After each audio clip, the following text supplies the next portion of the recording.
The president runs, he makes these commitments, and you should hold him accountable to following through on these commitments. And President Trump, he made his 7 commitments when he ran for president. And I think if you look at the check mark, he hit all those by the end of his first 4-year term.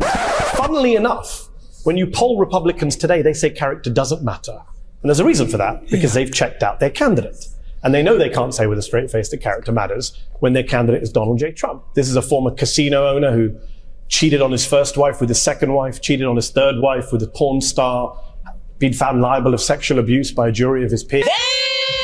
There's a video doing the rounds on social media that I want to bring to your attention. And I've said it before, and I will say it again. It involves Mehdi Hasan, and few do it like him, especially when the person on the other end of his takedowns happens to be Donald Trump, but especially when there is Trump supporters in the audience. Here's a little taste. When we talk about character, when it comes to political figures, can you trust them to do what they say they're going to do?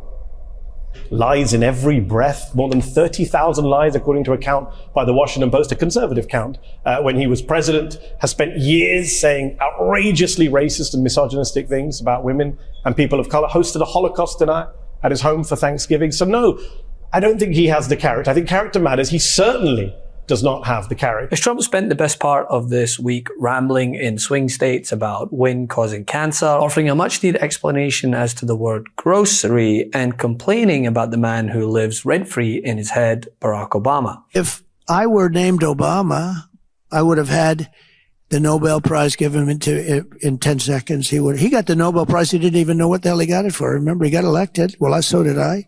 He got elected and they announced he was getting the Nobel Prize. Remember, he said, "Oh, what did I do?" He didn't know what the hell he did. He got the Nobel Prize for doing nothing.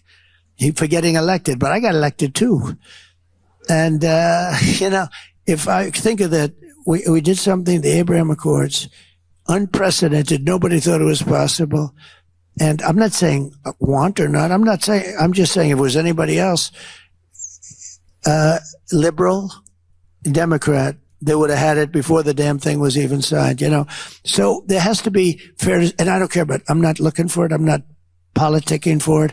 I'm just saying that there's a lot of unfairness in this world. Well, the BBC decided they'd get in on the fun, hosting a question time panel in Philadelphia in front of a live audience, many of whom were proud Trump supporters. Now, I'm sure while those supporters expected some harsh words directed at their fearless cult leader, I'm not sure they were prepared for this. Journalist Mehdi Hasan spent 2 minutes, I believe, articulating just how abhorrent the former president is. And the cameraman, well, he knew what to do. When we talk about character, when it comes to political figures, can you trust them to do what they say they're going to do?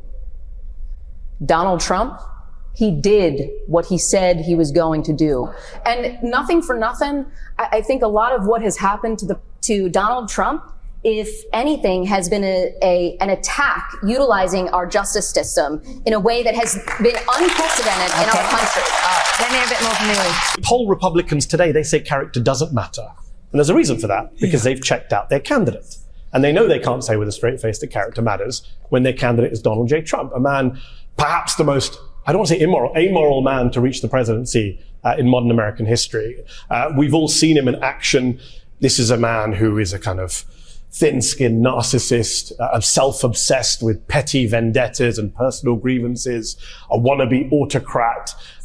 He's a hero in character terms to a lot of white Christian evangelicals in this country. Bizarrely, this is a former casino owner who cheated on his first wife with his second wife, cheated on his third wife with a porn star, been found liable of sexual abuse by a jury of his peers, lies in every breath, more than 30,000 lies according to a count by the Washington Post, a conservative count, when he was president, has spent years saying outrageously racist and misogynistic things about women and people of color, hosted a Holocaust dinner at his home for Thanksgiving. So no, I don't think he has the character. I think character matters. He certainly does not have the character to be president. He doesn't have the moral fitness. He doesn't have the mental fitness. Now, this isn't the first time the former MSNBC host has used his platform to oppose the former president. In fact, one of my personal favorites was witnessing him break down how cognitively impaired Trump is in front of one of Trump's most staunch bootlickers, Piers Morgan. Bias in your question. You say Biden can't string a sentence together, nor can Trump, but you never point that out. Oh, we can. That's what bothers me. Oh, we can, but that's where you're so wrong. Oh, we can. Oh, we can, Kenny. Okay. Oh, we can, Kenny. Yes, on Monday you got really worked up. Do one thing. No, let me finish an answer, Piers. Can I have one answer? Please. One answer.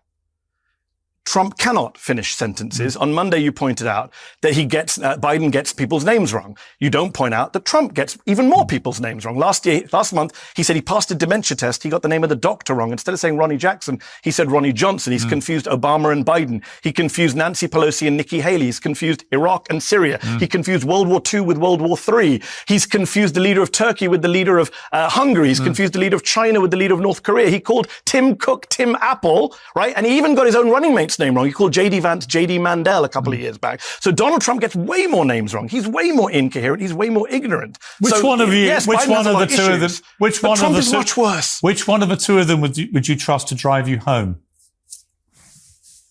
Which one of the two of them would I trust to drive me home? I don't give a damn. That's not the question. Which one of the two of them would I trust to run the country without being a criminal, an autocrat, or an ignoramus? Joe Biden, of course. Of course. And if it wasn't bad enough that this video has gone mega viral across social media, Trump then had to log on to see that Obama was trending for comments he made, taking the gloves off to ensure voters were made aware that the economy Trump loves to flog. No. Before COVID, of course, because he bears no responsibility for hopefully downplaying it and mismanaging it. It was actually just him riding the coattails of Obama's economy.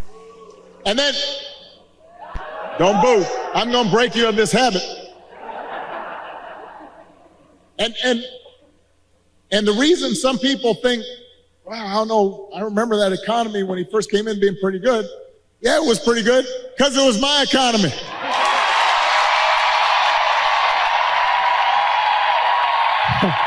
We had 75 straight months of job growth that I handed over to him. It wasn't something he did. I had spent 8 years cleaning up the mess that the Republicans had left me the last time. So just in case everybody has a hazy memory, he didn't do nothing except